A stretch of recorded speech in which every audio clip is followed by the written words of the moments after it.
La ciencia es el futuro. Sin ciencia no hay futuro. Hola amigos, soy Modesto Montoya, director y conductor del programa Con la Ciencia. Un poquito mal de la garganta, puesto que no seguí las reglas de la ciencia. La ciencia nos dice claramente que tomar bebidas heladas, muy heladas, te puede inflamar la garganta. Si tomas un helado, te puede inflamar la garganta. Pero hay veces, amigos, hay veces uno tiene tentaciones. La tentación de un rico helado, que además tiene mucho azúcar, es malo para la salud, pero como dijo un filósofo, las cosas ricas o son o hacen daño o son pecado. Bueno, igualmente las normas de salud hay que cumplirlas así al pie de la letra. Si no quieres tener un resfriado, una bronquitis, lo que fuera, cuida la temperatura. No te metas bruscamente a un automóvil aire acondicionado, a una sala con aire muy frío, porque puedes terminar con una neumonía. Son reglas de la salud que uno puede pagar caro si es que no la respeta. Y estamos en una sociedad que no respeta las normas. La gente pasa el semáforo rojo. Cuando está el semáforo rojo, la regla dicen que no debemos pasar ni caminando. Tremenda regla que la incumplimos. Los automóviles se meten, si hay transeúntes, no importa los transeúntes, ellos tienen que pasar primero, los transeúntes tienen que esperar. Cuando, cuando están en la cebra, el auto tiene que parar de todas maneras. Y entonces tenemos una sociedad en gente pues que no respeta las normas, gente que bota plátanos por la ventana de su automóvil, la basura, uf, mejor no sigo. Pero eh, el gobierno que tenemos no será una expresión natural de esta sociedad caótica, sin normas, bueno, que no respeta las normas, que no respeta las reglas. Sobre ese tema quisiéramos hablar con un sociólogo, pero nuestro sociólogo tampoco cumple las reglas porque se ve solamente los ojos, queremos verle la cara completa, pues a ver que se vea, que se poco, que se aleje de la cámara para ver su cara completa. Pero es creo que porque tú me pones ahí en la parte más pequeña, me pones ahí como en la... Pero puedes ¿Cómo es? alejarte un poco, puedes alejarte de la pantalla de Eso es la... lo que estoy haciendo. ¿Tienes tengo sonido? ¿Se escucha? Sí, bien, bien, pero se te ve de la nariz para arriba nomás. Si te Ya. pones así, ahí está, Ahí me ahí imagino que no, estará mejor. no cambies de posición. ¿Has escuchado la transición, la introducción? Estamos en una sociedad que muy pocos cumplen la regla. Los policías normalmente te pueden pedir cosas para no pagar multas. Uno evade las multas. Somos informales, no cumplimos las reglas y las leyes de pagar impuestos, etcétera. Entonces, ¿qué podemos esperar? ¿Por qué nos preocupa, nos alarma, nos llama al escándalo un gobierno que hace realmente todo para romper cualquier regla moral, ética y también la legal? ¿Es eso normal? Cuéntanos, por favor, cómo comenzó esta sociedad a expresarse de esa manera históricamente. ¿De dónde surja esto? Muy buenas noches, mi estimado Modesto. Buenas noches con todos los telespectadores. Creo que has puesto en agenda un tema muy actual y sumamente importante, ¿no? Eh, lo principal que yo observaría es que siempre tendemos a ver las cosas en lo inmediato y desde lo inmediato, ¿no? Entonces, bien tu pregunta, ¿cómo se forma esta situación actual? ¿Cómo se ha ido construyendo? Y yo diría que para ir en breve, ¿no? Porque el tema da para una muy larga explicación, yo diría que esto tiene su origen en la fractura de la sociedad, ¿no? En el fondo, todavía mantenemos esa separación de indios y blancos, ¿no? En la colonia fue, ¿no? La República de los Blancos y la República de los Indios. Eso no fue resuelto con la independencia porque los criollos, hijos de los españoles, capturaron el Estado y los indígenas y los negros y toda la gente excluida siguió excluida. Entonces, mira que estamos hablando de 2 siglos. En el siglo XX, ¿no? Se produjeron algunos avances para reconciliar o acercar la sociedad y el Estado, ¿no? Seguramente el momento más avanzado en ese acercamiento entre Estado y sociedad fue Velasco, ¿no? Porque las reformas de Velasco permitieron que la mayoría de la población nacional, que eran indígenas, ¿no? y campesinos, accedieran a la tierra. Entonces, lo que estamos viendo ahora, en los últimos, ¿no es cierto?, 20, 30 años, y esa mayoría urbana que se ha formado en base a la migración campesina, es el efecto, es la consecuencia, ¿no? de esa reforma agraria. O sea, ¿por qué? Porque recién el siervo, que era una especie de semiesclavo, que estaba atado a la tierra, no podía salir. El patrón, ¿no? ordenaba si tú podías salir a un sitio o no te daba permiso. O sea, no había libertad ¿no? de movimiento, nada de esas cosas. Cuando se produce la reforma agraria, se crean las condiciones para que el indio, el siervo, deje de ser siervo y se convierta en campesino. Y de campesino, ¿no? Ahora es lo que estamos viendo en todos los pequeños productores de gamarra, de Unicachi, ¿no? de Ollaraya, estamos viendo Vía El Salvador, Huaycán, todo eso es de esa población inmensa que luego migró. Ahora, ¿dónde está el problema? El problema está que no había un Estado, ¿no? Suficientemente organizado para ordenar ese proceso de migración y de transición, ¿no? del campesino de la zona rural a la costa, a la ciudad, ¿no? a las ciudades. Entonces, tú sabes que todo lo que tú has dicho, que se pasan la luz roja, que no respetan los estacionamientos, todo eso es cierto. Pero ¿quién tiene que organizar y normar de eso? El Estado. Entonces, el Estado tiene que tener una capacidad, ¿no es cierto?, de formar, de educar, de orientar a la población nacional. Y cuando se producen migraciones tan fuertes como la que hubo en el Perú, tú requieres un Estado poderoso, un Estado bien ordenado, un Estado bien organizado. Eso no ha existido en el Perú, ¿no? Entonces, los cambios que produjo el velasquismo, que son los que han modernizado al país, no lograron constituir un Estado para terminar ese proceso. Entonces, la Asamblea Constituyente de 1979 es la que señaló o planteó algunas bases fundamentales para organizar a la nueva sociedad, ¿no? Y eso es la legitimación de la reforma agraria, la legitimación, la legalización del idioma quechua, ¿no? como idioma oficial, el voto al analfabeto, o sea, acá todos votan, porque hasta 1979, ¿no? Los que no hablaban castellano no podían votar y no podían ser autoridades, ni elegir ni ser elegidos. O sea, no eran parte del país, parte de la sociedad, eran excluidos. Entonces, esas cosas que han significado una modernización del país se logra con las transformaciones de Velasco, pero ¿no?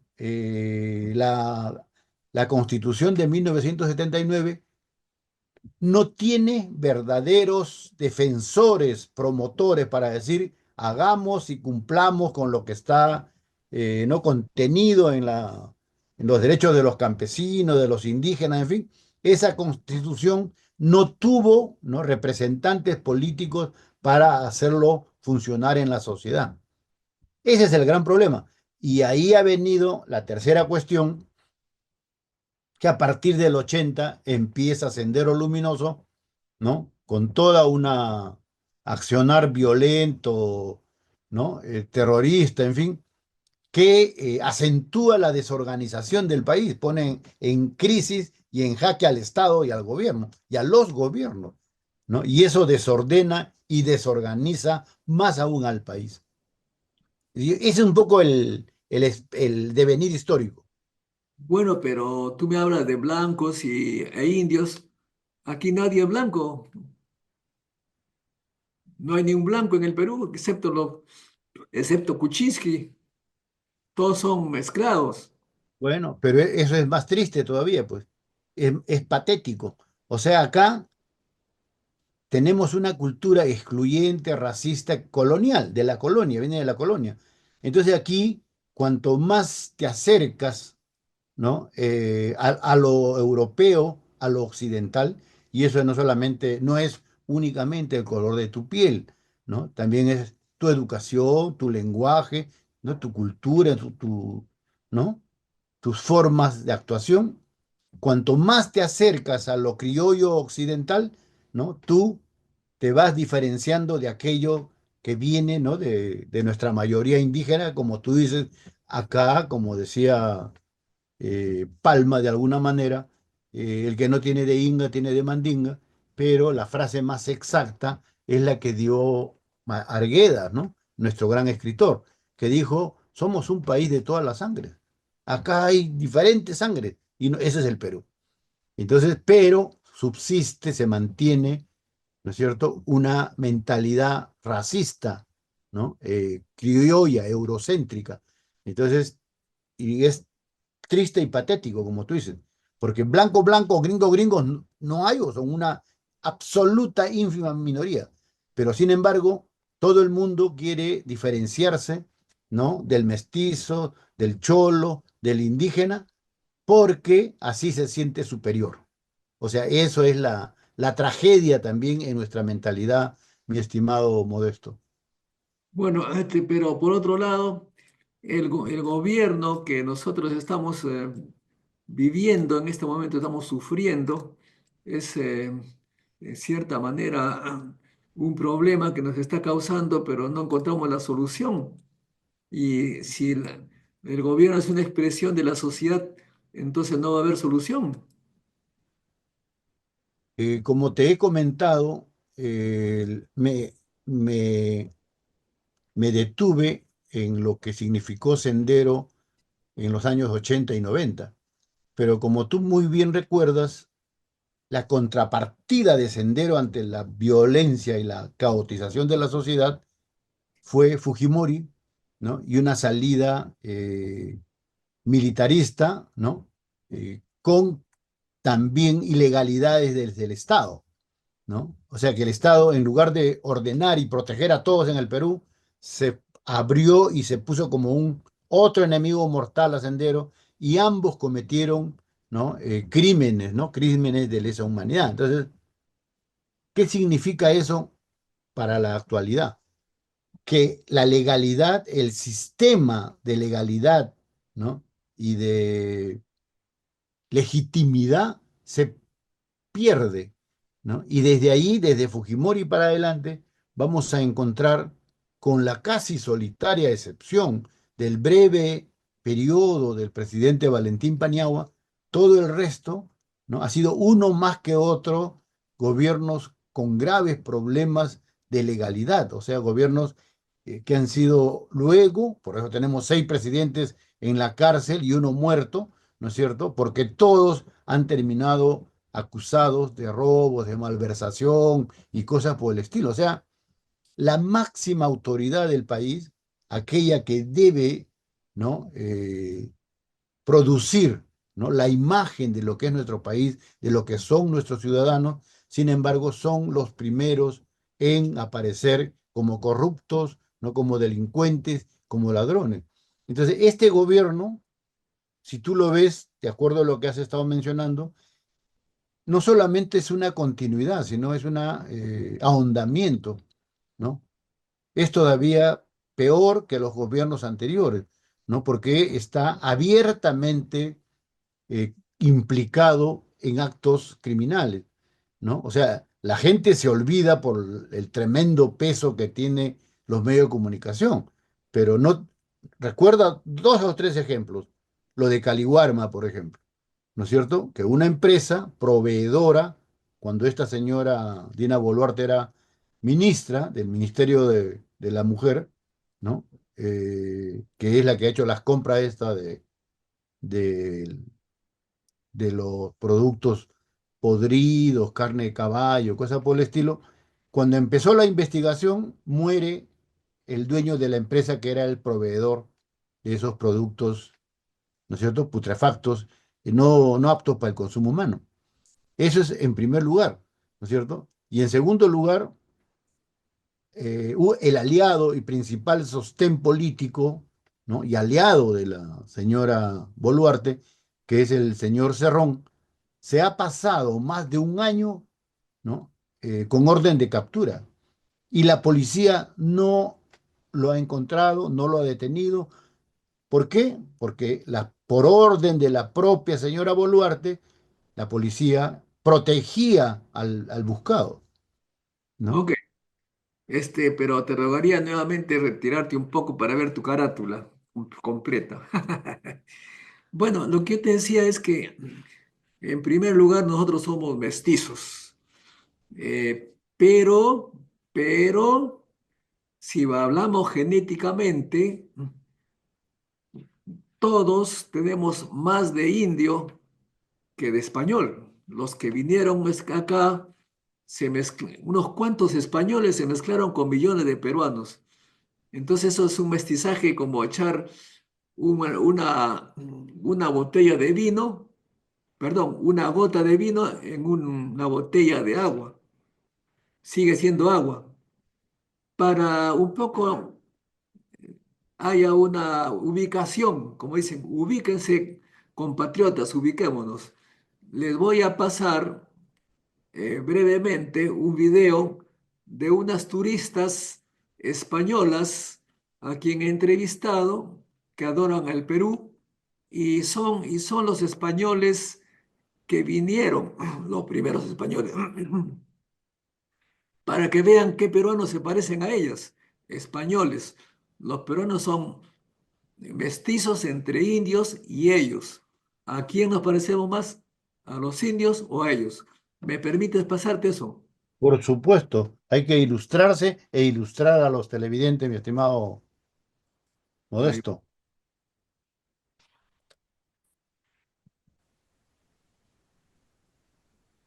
La gente es muy agradable. Sí, ¿Cierto? Los peruanos son muy acogedores. En España hay diferencias también en el sur, en el norte, como acá en Perú. Sí. sí. Bueno, Somos de Madrid, del centro. estudiantes, Ya estamos trabajando. ¿cuál es tu profesión? Marketing. Wow, marketing. A ver si marketeas el Perú en tu país para Sí. que vengan más. ¿Ah? Sí. Sí. En España gusta mucho Perú, ¿eh? Sí, hay muchos En españoles. España gusta mucho Perú. ¿Cierto? Sí. La comida está muy buena, que además en España tenemos buen comer y tenemos buen paladar Sí. y está muy buena la comida peruana. Y dicen que aquí mucha gente viene por la comida, ¿no? Sí. Sí. Confirmamos que está muy buena. Se ha hecho una especie de mixtura entre España y Perú. Han salido platos fenomenales. Sí. Hoy vamos a probar el chaufa. El chaufa, Sí. eso es más bien chino, ¿ah?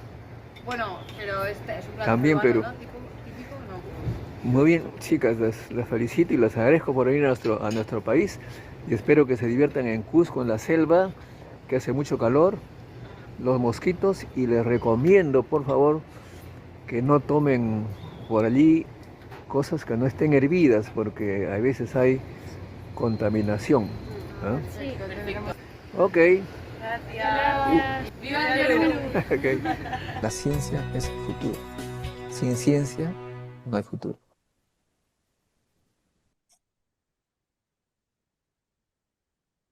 Bueno, ese video es para que aquellos que están despistados se ubiquen, ¿no? Ellos son los españoles que llegaron hace 500 años y nosotros pues no nos parecemos mucho, salvo algunos que tienen los padres o los abuelos que han llegado hace poco. Entonces, de punto de vista, entre comillas, racial, porque la raza tampoco ya no es un tema científico, somos más indígenas, más originarios que españoles. Además, la genética de los genes, analizado en laboratorio, lo dice claramente, ¿no es cierto? Todos, salvo un 0,1%, solamente, este, tienen genes indígenas. Un porcentaje mínimo, 0,1% o menos, no tienen esos. O sea que todos somos descendientes de Manco Cápac y Mama Ocllo, con algún gen ahí perdido que vino hace 500 años. Dicho eso, entonces no es una cuestión racial, es una cuestión cultural y política que tú señalas ha ocurrido por los cambios sociales y supuestamente los gobiernos. Algunos han querido cambiar eso, pero y la delincuencia a la que nosotros vivimos actualmente, ¿de dónde viene? Hay algunos, hay algunos que piensan lo siguiente. En los años 60, aquellos que no tenían que comer, pues pensaban que la solución estaba en un cambio de sociedad. Los desposeídos querían un cambio de sociedad y se volvieron militantes de partidos revolucionarios, entre comillas, guerrilleros algunos, políticos, socialistas otros, terroristas algunos, pero el ejército peruano es tan poderoso que no hay bala que pueda entrar. Y ante eso, los que no tienen plata, que no tienen que comer, ya no creen en esas cosas y como tienen que sobrevivir, pues roban al menos pobre, al vecino, al que gana un poquito más, puesto que el otro no tiene nada. ¿Tú crees que tenga algo de base esas tesis? Yo creo que eso que tú estás comentando, uno podría decir que se empieza a producir los últimos 20, 30 años. No creo que correspondan al 60, 70, yo creo que recién post 80, ¿no? Los años 60, 70 que tú y yo hemos vivido, la delincuencia era muy pequeña, muy limitada, ¿no? No alcanza, ¿no? Ni la violencia que ha adquirido en los últimos 20, 30 años, ni la amplitud. Ahora, el sicariato, la extorsión, ¿no es cierto? Todas esas cosas están en todo el país, Modesto. Antes eso, ¿dónde? Se producía de manera muy eventual en Lima, pero Claro, ahora lo que es pasa es que en esa nacional. época, lo que pasa es que en esa época había poco desempleo, casi todos tenían algo que llevarse a la boca. Ahora ya hay, no sé, hay millones de jóvenes que no tienen ni trabajo ni estudian. ¿De qué van a vivir? Bueno, eso que tú dices es relativo, porque si no, en todos los países, en la mayoría de los países, existe gente pobre, gente marginal, gente desempleada. Imagínate el grado de violencia y de criminalidad que existiría. No, eso tiene que ver también, ¿no es cierto?, con el funcionamiento del Estado, que no es solamente represión, que es el otro problema de los últimos 4 gobiernos, ¿no? Y este en particular, que cree que de lo que se trata es lo que ellos llaman poner mano dura, ¿no? O sea, reprimir, golpear, en otro caso hasta matar. Y no es así. Cuando hablamos de organización y de orden, es un Estado que en primer lugar trata de organizarse y de trabajar para, ¿no?, poder dar oportunidades a la gente y en particular a los jóvenes, ¿no? Ir creando, ¿no es cierto?, no solamente los colegios, las universidades, sino también promoviendo el empleo, protegiendo el empleo, el turismo, todo. Entonces, en la sociedad va apareciendo la idea de que se pueden hacer cosas, que tú, joven de 20, 25 años, acabas tu carrera y ya vas a tener un empleo. O sea, se crea, ¿no? La expectativa, se crea, ¿no? La esperanza. En el Perú, eso ha desaparecido hace 20 años, mi querido Modesto. Ya No, no ¿por qué? hay idea de expectativa, de esperanza. Si ahora, desde hace 10, 15 años, los muchachos, ¿qué hacen? Se van, acaban de una carrera, una profesión, y se van a hacer un posgrado a otro sitio y el 90% se queda fuera del país. ¿Por qué? Porque no hay esperanza, no ven acá, ¿no? Que van a haber empleo, que va a haber oportunidades de inversión, ¿no? De hacer su proyecto de empresa, en fin. Eso se ha ido debilitando y se ha ido difuminando, mi estimado Modesto. Pero tú dices que hay países que hay desigualdad y pobreza. Efectivamente, hay eso, pero a los que no tienen empleo les dan un sueldo mínimo, por lo menos para que coman. Acá no le dan nada. Por eso te digo, pues, es el Estado que no ofrece no, ni esperanza ni soluciones de emergencia. Entonces, ¿qué cosa tiene que hacer la gente, ¿no? Empobrecida, excluida? Tiene que delinquir. Ahora, ese es un problema material, inmediato, en fin. Pero está el otro problema, que es igualmente importante, que es el problema ético, moral. La autoridad, mi estimado Modesto, y tú lo sabes tan bien como yo, la autoridad no solamente se produce porque tienes armas y mecanismos para reprimir, para, ¿no? Controlar de manera violenta a la gente. No, hay un aspecto ético y moral. O sea, la autoridad se basa o tiene un sustento ético que es principalísimo. En otras palabras, lo que tú decías, que te pasa la luz roja, que te pasa de otra, cuando tú tienes una autoridad proba, honesta, recta, ¿no? La ley tiene sentido, la justicia tiene sentido. Entonces, cualquier ciudadano dice, no tengo que respetar la ley, ¿no? Acá tengo que respetar a la policía, tengo que respetar la luz roja.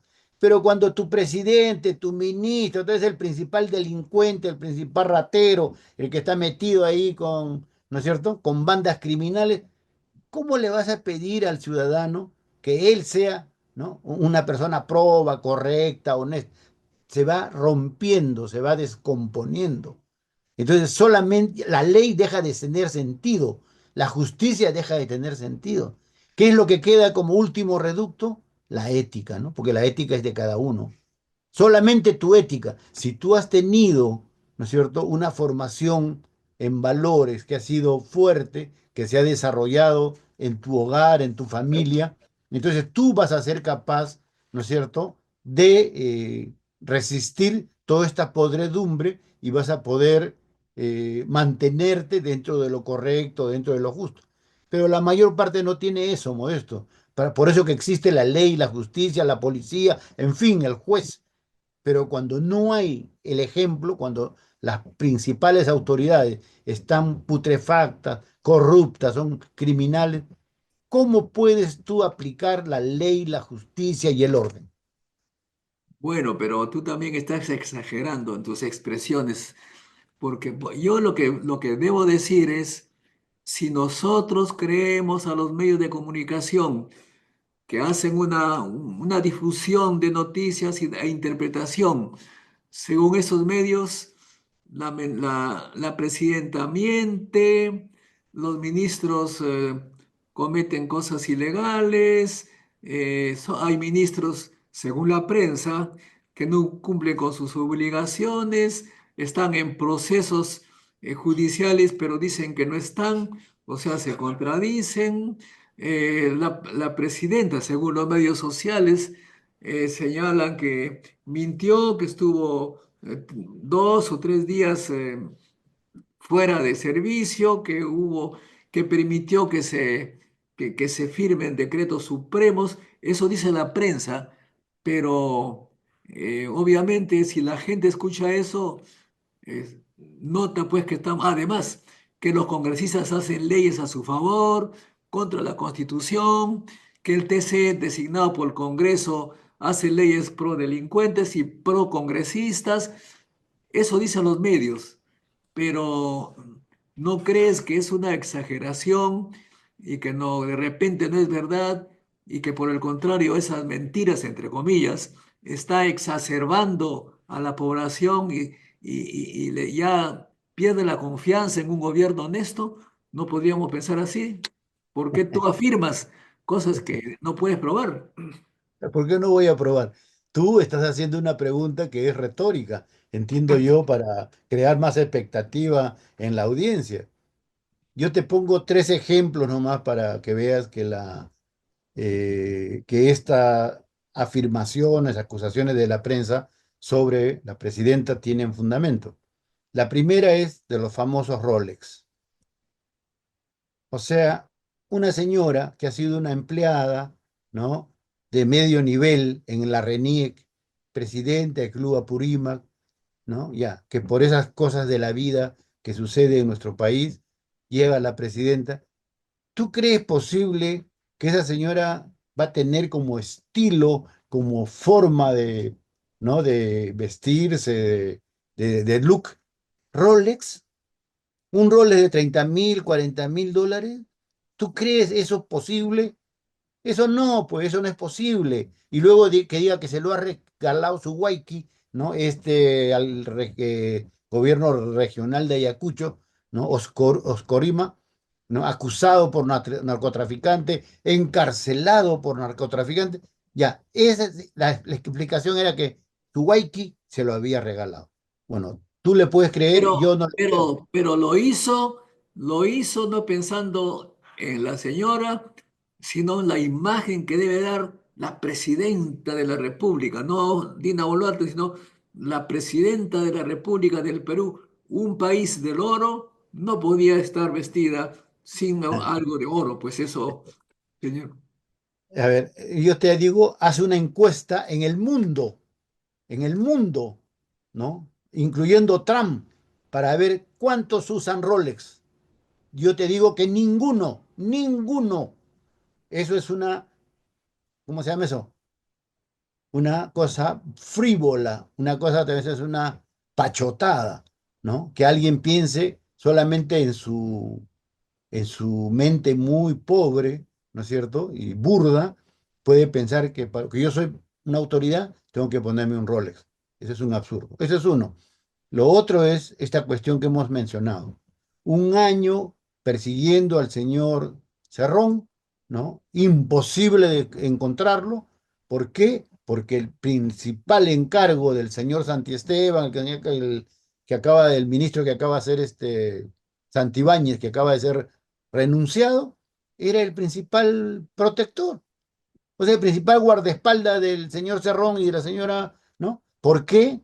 Porque el señor Cerrón y la señora Dina vienen juntos, ¿no es cierto? Ella ha sido la cajera, la secretaria de Economía de Perú Libre. Entonces ellos vienen con manejos de dinero, de recursos compartidos. Entonces la idea acá, ¿no? Lo que hay detrás en la lógica que se ha producido es que el señor Cerrón le dice a la señora Boluarte, si yo caigo, caemos juntos, porque él sabe todos los manejos, la secretaria de Economía de un partido, con quién despacha, con quién tiene la mayor relación, la parte más delicada, con el presidente del partido.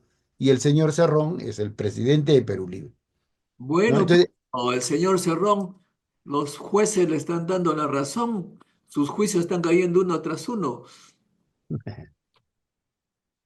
no han caído uno tras uno. Acaban ahora, ¿no es cierto?, recién de liberar de uno de sus juicios. Él tiene como 6, 7 juicios. Dice En que uno le han ya dicho que puede ser, no, ya puede ser candidato ahora a la presidencia. no queda ninguna duda que esa decisión que se ha producido es una decisión política por arreglos y manejos desde el gobierno. ¿Para qué? Para lo que tú dices, para que el señor esté habilitado y pueda ser candidato en este siguiente proceso electoral. O sea, eso está más claro que el agua. ¿No? Yo no soy mal pensado ni muy ¿no? ¿Ya? No, no Pero no me sé. queda claro. No tengo ninguna duda que cuando se abre el proceso electoral, ¿no? El señor que tiene orden de captura un año que nunca fue capturado, ahora, ¿no? La máxima instancia judicial lo declara, ¿no?, inocente. Y Ah, entonces quiere decir que él mañana pasado puede empezar a hacer sus trámites para ser candidato. ¿Qué te dice eso? pero hay señorita de apellido medio italiano, Muriano, que ha sido íntima amiga de ella. Seguramente pues se pelearon en algún momento, le quitaron la confianza a la chica, se fue a Estados Unidos y de ahí acusa a la presidenta de un montón de cosas que supongo tendrá que probar, pero yo creo que la que finalmente da la, la condena o la absolución son los jueces, unos jueces que están mostrando gran imparcialidad, me parece, ¿no? ¿Por qué te ríes? Bueno, hay que tomarlo con humor, pues, porque si el sistema judicial funcionara siquiera con el 20% de lo que tú dices, no habría la cantidad de delincuentes, de sicarios que son detenidos y a la semana están afuera, ¿no? Rateros, narcotraficantes que son detenidos y al mes están afuera, ¿no es cierto? Eso no existiría. Aquí lo que ha ido aumentando, ¿no?, y creando una criminalidad espantosa es la impunidad, ¿no? O sea que tú puedes sobornar a un fiscal, puedes sobornar a un juez, puedes sobornar a un policía. Por eso es que los policías, los jueces, los fiscales honestos son héroes en nuestro país, ¿no? En una situación donde desde las más altas autoridades, ¿no?, están involucradas en acciones criminales, en acciones nefastas, esa gente, ¿no?, esos profesionales de la ley, de la justicia, que siguen persistiendo desde el policía de tránsito, más simple, más sencillo, ¿no es cierto?, hasta un fiscal, hasta un juez, que siguen persistiendo en aplicar la ley. Para mí, esos señores en estas circunstancias son héroes, ¿no? Son héroes no de la sociedad, ¿no? Porque están asumiendo un papel en la adversidad. Y tú puedes ver la campaña que han hecho contra el señor Caraguancho, el juez. ¿Por qué una campaña así demonizándolo y creo que lo iban a cambiar o lo han cambiado? ¿Por qué? Porque él estaba detrás de Cerrón y quería aplicarle la pena mayor, ¿ya? Y ahí viene inclusive enfrentando a las leyes que había sacado el Congreso para evitar, ¿no?, la sanción a estos delincuentes. Y Bueno, bueno, Caraguancho ha sido ok. perseguido, ha sido acosado, en fin. Bueno, hemos invitado a Vicente Ota porque es un científico, es sociólogo. Explica a nuestros lectores dónde has estudiado de sociología en una universidad caviar. Caviar. Bueno, yo soy sociólogo por la Universidad Nacional Mayor de San Marcos. He hecho también un posgrado, la maestría en la misma universidad, y también he hecho un diplomado en estudios interculturales, ¿no? O sea, en sentido de tratar de entender la diversidad de pueblos y de culturas que hay en nuestro país para poder resolver cosas como la que hemos conversado ahora, ¿no? El mestizaje, la exclusión social, los prejuicios raciales. Por eso es que eso me ha ayudado a tener una visión un poco más amplia sobre lo que somos como país y como sociedad, ¿no? Y ahora tú enseñas en la Universidad Nacional de Ingeniería para ingenieros. Un sociólogo con los ingenieros medio peligroso, dicen algunos, porque si tú les enseñas lo que tú estás enseñando, vamos a tener muchos revolucionarios. No, bueno, no, bueno, yo creo que tú eres el más subversivo de todos, ¿no? Porque tienes un programa ahí que hace análisis y discusiones. Yo no tengo un programa, vengo, puedo hablar cuando tú me invitas, nada más. En ese sentido, mi tribuna es muy limitada. No, dos cosas sobre eso muestro. Creo que los que ya tenemos una juventud acumulada, como decía alguna vez, le escuché al padre Gustavo Gutiérrez, sabemos distinguir los espacios y las pertinencias, ¿no? A mí lo que me parece, y eso lo aprendimos del 70, del 80, por experiencia propia, es que la universidad es una institución académica, científica.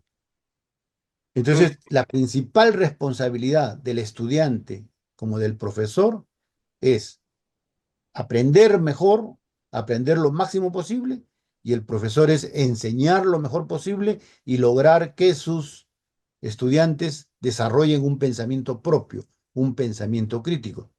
Y te digo, en la uni, yo creo que en los últimos 20 o 30 años se ha ido alejando, yo creo, ¿no? Porque la uni ha tenido una formación y una ubicación con mucho sentido de identificación con el país y la cultura. Hace poco creo que se ha celebrado, hay dos cosas que se están celebrando, Modesto, que tú no recuerdas.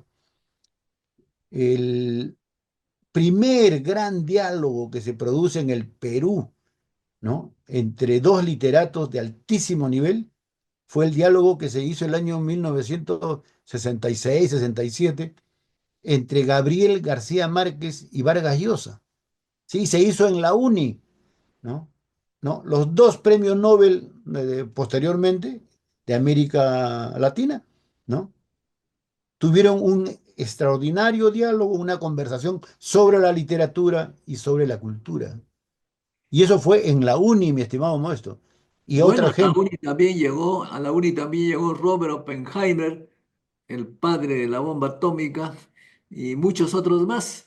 Y ya, pero bueno, estamos hablando de literatura y cultura para que quede claro que la uni nunca ha estado divorciado de la cultura ni de la literatura. Al contrario, siempre ha mantenido una visión humanista. Y el otro ejemplo, el otro ejemplo, para que sea ya definitivo esto, es la revista Amaru, ¿no?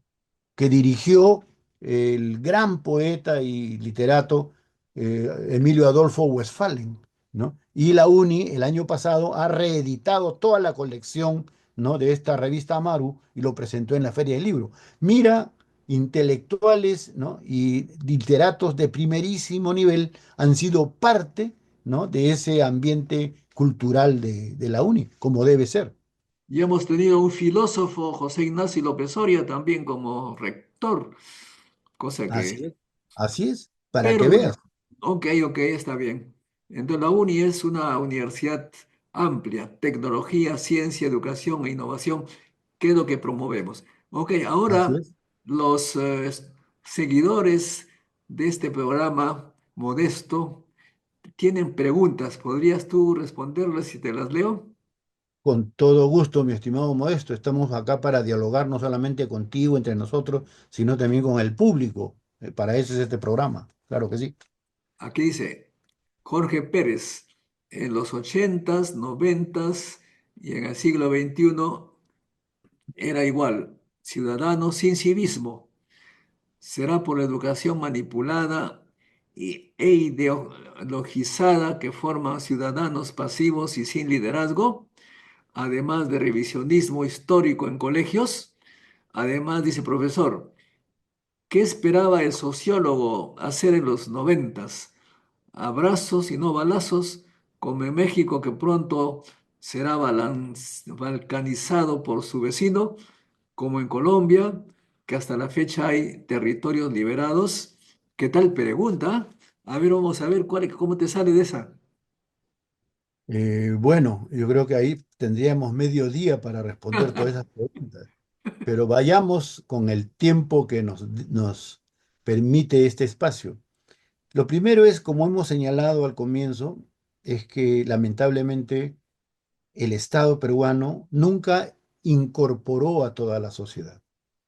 En 1821, el 15-20% era criollo, ¿no es cierto? Hijo de españoles, que son los que van a asumir el control del Estado. Cuando se votan a los españoles del control del Estado, los que quedan son sus hijos. Entonces, el 80% de la población que era indígena, que eran negros, que eran, en fin, eso no tiene nada que ver. ¿Cuándo se resuelve eso? Recién, como hemos dicho, con Velasco.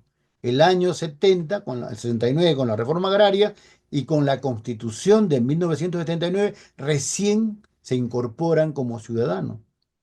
O sea, el sentido de la ciudadanía y el derecho de la ciudadanía es reciente, mi estimado Modesto, para todo el Perú.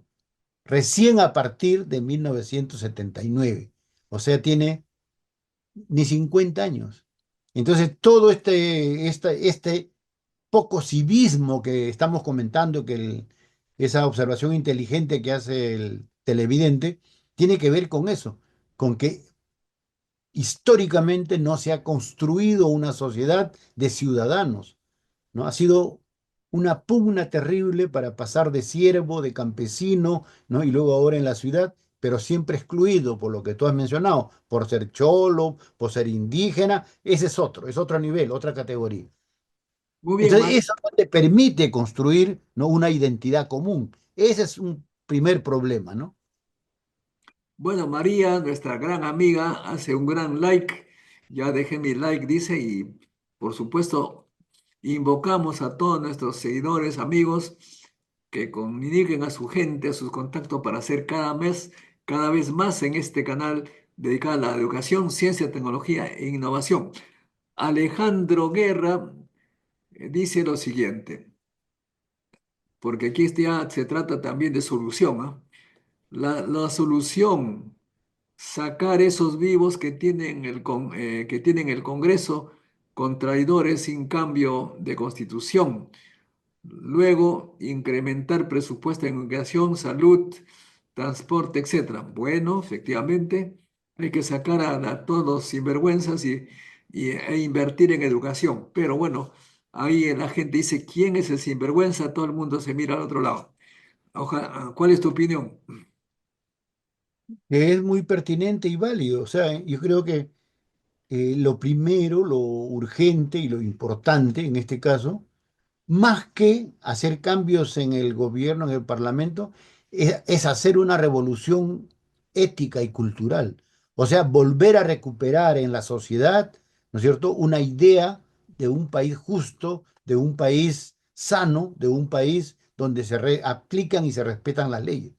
Esa es, creo que, la revolución más importante que hay que hacer y dentro de ese proceso hay que formar a los nuevos políticos, a los nuevos congresistas, a los nuevos ministros, pero como parte de este cambio ético y cultural, que es lo urgente, lo importante.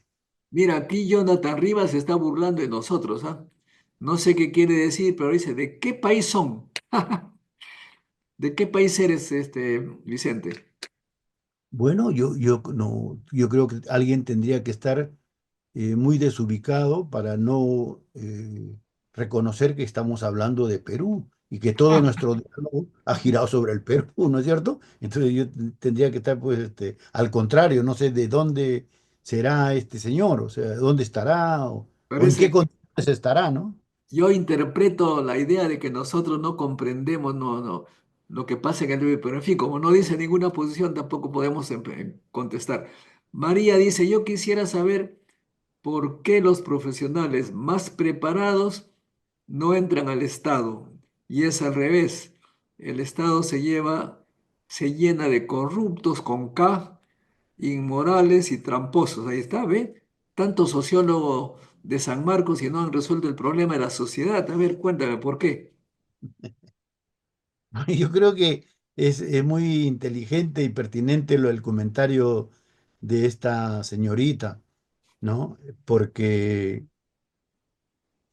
me hace recordar un poco de por qué la gente sana, la gente buena, se retira o se aleja de la política, ¿no? Porque ven la política como una cosa, ¿no? Llena de miseria, llena de mezquindad, ¿no? Llena de delincuencia, y no les falta razón. Y en lo profesional eso es relativo, ¿no? Porque muchas veces los mejores profesionales o migran al extranjero o hacen proyectos empresariales propios o trabajan para empresas, ¿no? Fuertes, sólidas, porque los sueldos son mayores, ¿no? Entonces allá hay un incentivo que a veces el Estado no puede ofrecer. Pero eso es bien relativo, ¿no? En los últimos 20 años y algo más, el Estado paga buenos sueldos, paga bueno. Ahora, por ejemplo, seguramente el sueldo más alto es de un ministro que está en 40.000 soles, creo, ¿no? Que no es poca cosa, ¿no? Y un viceministro en 30 o 35, en fin. Pero los funcionarios, ¿no? De alto nivel y medio, tranquilamente están entre 15.000, entre 20 y 10.000 soles, Modesto, que no es un mal salario para nuestro país, ¿no? pero hay Bueno, gente que prefiere algunos, otras opciones. algunos han pasado a ganar 2.000 soles al mes a 30.000. Pero también tenemos a Julio Velarde que dice que gana un poco todavía. Sí. Paulina Carvajal dice, la señora Dina es una mentirosa. Lo que indica la prensa es cierto, hay pruebas. ¿Qué está pasando con usted, doctor Montoya? No, yo estoy haciendo el rol de periodista, abogado del diablo. Quiero que me entiendan. Si no voy a hacer preguntas puntiagudas al caviar Vicente, entonces pues nos aburrimos todos. Así que Ya es- ves, hay te que, hay- pescaron infraganti, Modesto, infraganti. acá hacemos preguntas para poner en aprietos al entrevistado, ¿no? Cuando entrevisté a Jorge Montoya, le pregunté qué piensa de Vladimiro Montesinos. Entonces él dijo lo que pensaba, pues, ¿qué piensa de Cipriani? Igual, así uno descubre al entrevistado, porque si le hace preguntas complicadas, ya al final se vuelve una pelea. Ustedes vean lo que dice el entrevistado, no el entrevistador. El entrevistador hace su rol de eso solamente. Bla- Bueno, acá dice Vladimir Almonte, dice, hay una frase que dice, tenemos el gobierno que merecemos. No estoy de acuerdo, pero se refleja en la democracia que nos empuja a tener el gobierno actual que supo manipular un grupo mafioso. A propósito, Jorge Montoya dice que la gente manipulada por ciertos sectores, de cierta manera no cree en la democracia porque si se llega a la hipótesis que el pueblo es manipulable, entonces quien va a ganar es el que mejor manipule. ¿Cuál es tu opinión? Bueno, ahora es una cosa muy cierta, mi estimado Modesto, porque la política en los últimos 30 años se ha convertido en una actividad comercial, ¿no? Y todas las grandes campañas son campañas, ¿no es cierto?, donde en buena medida gana el que tiene la mayor inversión en las campañas, las mejores ideas publicitarias y las mejores empresas marqueteras. Entonces, desde el momento en que se ha despolitizado la sociedad, que se ha debilitado el papel de los partidos, porque hasta hace, no sé, hasta el 80 y hasta el 90, podría decir, los partidos eran escuelas, eran centros de formación. O sea, tú ibas y no ibas de frente pensando que ibas a ser alcalde, como, senador, diputado. No, ibas y aprendías, te enseñaban, tenías doctrina, tenías programa, tenías una aproximación al Perú. Ya no hay partidos, pues Modesto, ya no hay partidos. Entonces lo que se forman son empresas como lobbies comerciales, ¿no? Juntan un montón de dinero y te ponen ahí de candidato y ya tú cuando llegas a un gobierno municipal o regional o al Congreso, ya sabes que tienes que repartir. O sea, en eso se ha convertido la política. Paulina, bueno, sí, pues me hace recordar que López Aliaga hizo una propaganda con avisos recontra millonarios en San Isidro, por todo lado, mucha plata hubo. No podía nadie competir con tanta propaganda. Paulina Carvajal dice muy de acuerdo con el invitado. Es que tienes una militante que está de acuerdo con tus ideas, ¿ah? Jorge Pérez dice, profesor, con Castillo ingresaron 37 congresistas para Perú Libre, 16 para Acción Popular, 15 para Acuña, 24 para el partido de la Chica K. Datos matan relatos. A ver, ¿qué opinas? No, pero esos son datos reales, o sea, no hay, ¿cómo podría decir? Lo que se podría decir es cómo ha cambiado, ¿no? Porque de 37 que tenía, claro, Perú Libre ahora tiene 13, creo. El resto se han ido a otra bancada, o sea, esos son los cambios que se han producido justamente porque llega gente sin principios, sin programa, ¿no? Sin verdaderas opciones políticas. Llegan aventureros. Entonces luego ahí viene quién te ofrece más, que no, algo que te va a favorecer, recursos, en fin, y te compran y te llevan a otra bancada. Justamente es el ejemplo de lo que estamos conversando. Lo que puedo añadir, estimado Jorge Pérez, es que Castillo no tenía partido. Él venía del grupo de Perú Posible, quería hacer su partido y como no encontró cómo entrar, no logró las firmas. Él me contó, ¿ah? Vino a Lima para ver quién le daba un lugarcito y en el último momento, en el último día, Cerrón, que estaba con problemas, le dio el pase y, para decir verdad, el pueblo no votó por Perú Libre, creo yo, sino por Castillo, por el sombrero. De modo que ahí hay cuando uno habla Castillo y Perú Libre, no hay que confundirlo, no son lo mismo. Es por eso que Perú Libre también lo expulsó, ¿no? Bueno, Alejandro Guerra nos dice, em, a ver, deja ver, es evidente que el gobierno está divorciado del pueblo. Solución, estos vivos siguen gobernando. Bueno, sí, pues.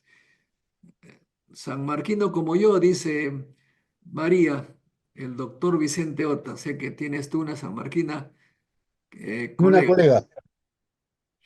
Alejandro Guerra dice, Vicente Ota, con respeto le pido, hable de soluciones. La historia, la sociología, es la misma desde los españoles. Robamos nuestras riquezas. Solución, a ver. Yo lo he dicho de manera parcial, seguramente, y no tan contundente como para que quede claro. Lo primero he dicho es que tenemos que impulsar, producir, procesar una gran transformación ética y cultural. Más importante que ver si nos convertimos en diputados, en senadores, cómo recuperamos en la sociedad una corriente capaz de renovar, capaz de sanear nuestra sociedad. Eso es lo primero. Y de allí, ¿no es cierto?, nacerán nuevos políticos, nuevas autoridades. Eso es lo primero. En segundo lugar, yo creo que hay que pensar en organizar formaciones partidarias, políticas, que sean, como he dicho, escuelas, ¿no?, de formación de la gente, que tengan proyectos de país, que definan una propuesta de país.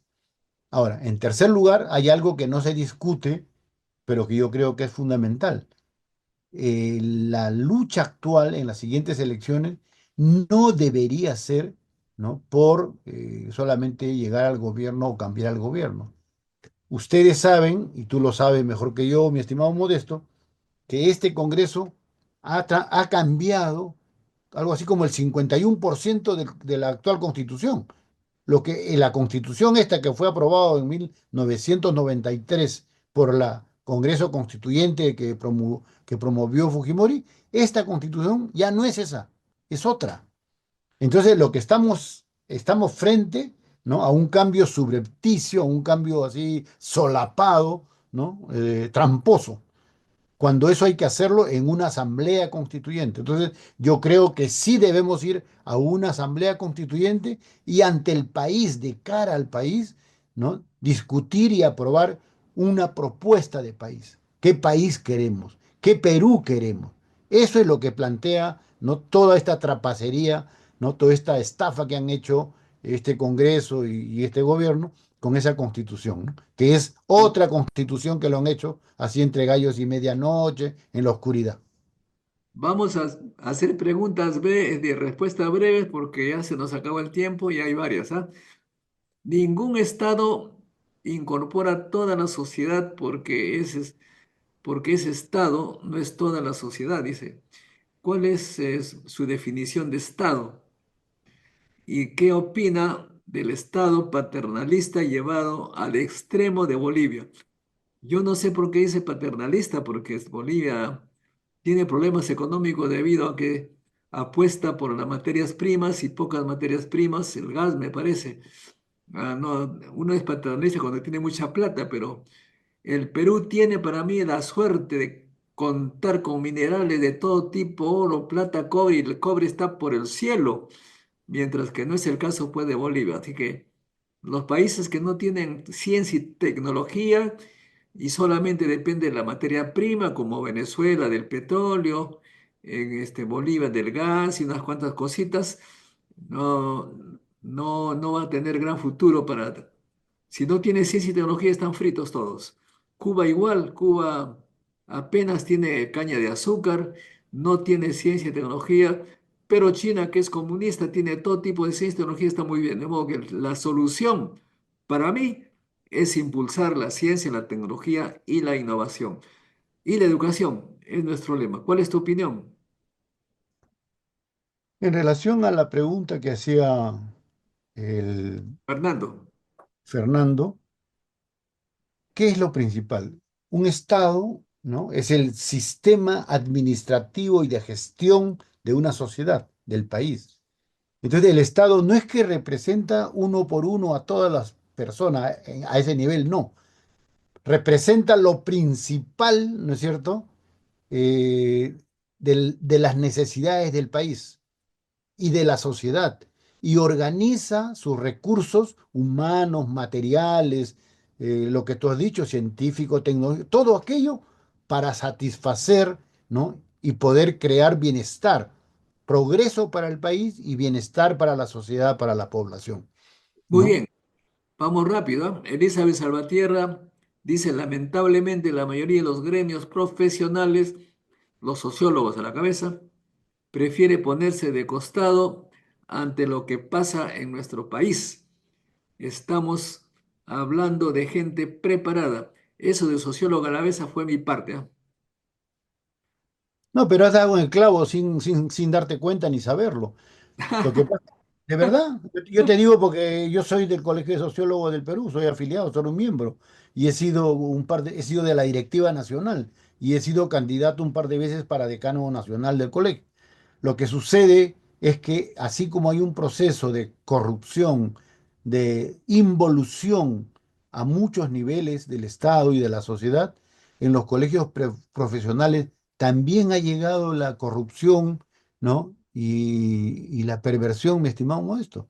Si hiciéramos una encuesta de cuántos colegios profesionales están funcionando bien, respetando sus estatutos, respetando todos sus procedimientos democráticos, yo te aseguro que es la minoría.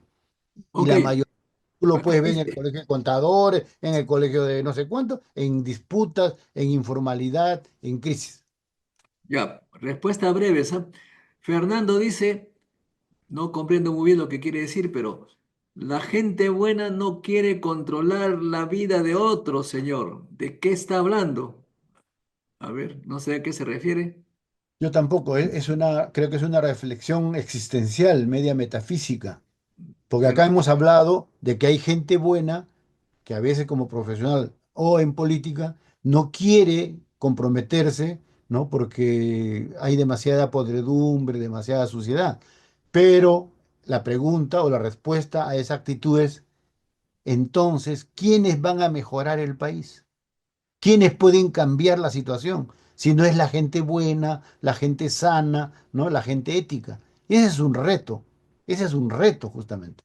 ok, Elizabeth Salvatierra Baltasar dice, agradezco mucho al doctor Montoya y al maestro Ota por estas intervenciones para que los ciudadanos, en especial los jóvenes, tomen conciencia de lo que ocurre en nuestro país. Muy bien, gracias, gracias.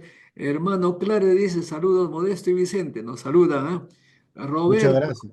Muchas gracias. Buenas noches, lamentablemente las instituciones están llenas de mediocres, por eso que existe cargo de confianza, la meritocracia no existe en el Perú.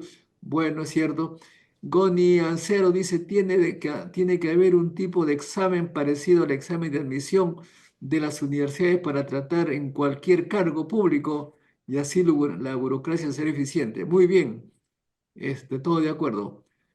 Fernando dice, la política siempre fue corrupta, señor. ¿De qué está hablando? Ahí está, te interpela. O ya se olvidó cómo el APRA ponía gente en el Poder Judicial o cómo la Izquierda Unida era ambigua con lo de Sendero y el narco. Ahí está. ¿Alguna reflexión breve? Yo creo que no le falta razón en lo que dice, pero el riesgo y lo que no hay que hacer es generalizar y absolutizar, ¿no? Algunas cosas que he señalado son ciertas, pero eso no es toda la verdad. No han habido otras cosas y han habido cosas buenas, han habido cosas positivas. O sea, hay que ver las cosas en su proporción, en su verdadera equivalencia, ¿no? Bueno, Fernando, que está bien agresivo, ¿ah? Dice, ¿de qué está hablando, señor? Pedro Castillo es el clásico político mercenario que tenemos en un montón de partidos, vientre de alquiler. La diferencia es que Castillo tenía compatibilidad con el marxismo. Bueno, francamente, yo discrepo. De- Castillo no sabía qué cosa era el marxismo. Así que, Jorge Pérez dice, profesor, sobre el invitado está diciendo que Castillo es un aventurero como todos los que llegaron al poder con él. Ah, bueno, lo que estoy diciendo en mi caso es lo siguiente. Pedro Castillo estaba haciendo un partido de profesores, no lo logró y entonces vino a ver quién le puede dar un lugar y fue Cerrón que le dio ese lugar. ¿Qué significa eso? Cada uno debe juzgar. Vladimir dice solución, refundar a la patria, moralizar al Poder Judicial, practicar desde la población la ética y caminar nuestra cultura, cambiar nuestra cultura recuperando los valores incaicos desde la Asamblea Constituyente Nacional. Bueno, y María nos da gracias por este programa, cosa que a nosotros nos alegra, María, muy bueno. Muchas gracias, la colega de Vicente Ota. Muy bien, se terminó el programa, Vicente. Te agradezco mucho la resistencia. eh, Gusto, Modesto, siempre conversar contigo y sobre todo cuando tenemos a un público atento, interesado y crítico, lo cual demuestra la vitalidad, ¿no? Y la pertinencia del diálogo que se produce en este programa. Te felicito, Modesto, y creo que hay que seguir para adelante, ¿no? Y nos estamos convirtiendo en una universidad libre, estamos convocando a docentes de todas las disciplinas para que nos expliquen desde la academia cómo va el Perú. Amigos, compartan este programa, hagan like, inviten a suscribirse a sus amigos, los mejores estarán seguro con nosotros porque aquí promovemos la educación, la ciencia, la tecnología y la innovación. Chao, chao, chao. Nos vemos. Buenas noches, buenas noches. La ciencia es el futuro. Sin ciencia no hay futuro.